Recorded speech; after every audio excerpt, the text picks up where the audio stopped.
તો અમદાવાદ મહાનગરપાલિકામાં નાયબ મુખ્યમંત્રી હર્ષભાઈ સંઘવીનો ઝંઝાવતી પ્રચાર। સેજપુર વોર્ડમાં હર્ષભાઈ સંઘવીના કોંગ્રેસ પર આકરા પ્રહાર। કોંગ્રેસની સરકારમાં શાસન નહીં દુશાસન હતું। અમે તો ભાગ્યશાળી છીએ કે નરેન્દ્રભાઈની સરકારમાં મોટા થયા।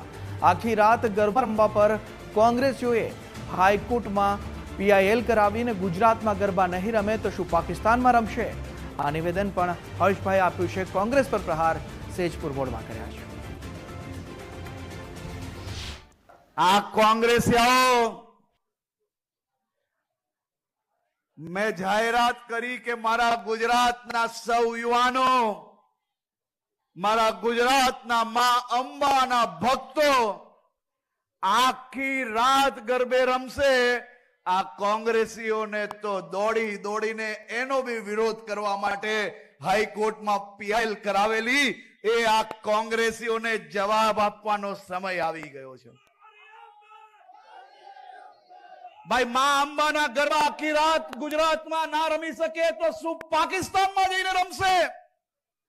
આપણા ગુજરાતમાં ગરબા રમવા આખી રાત માટે છૂટ આપવી જોઈએ કે ના આપવી જોઈએ? જેને લાગતું હોય ના આપવી જોઈએ મારી જોડે ના બોલે।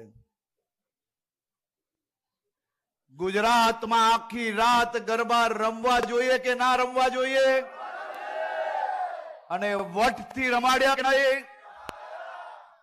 હવે વર્ષો વર્ષ સુધી આ જ પ્રકારની વ્યવસ્થાઓ તમારા સૌ માટે હંમેશા તૈયાર રાખવાની છે।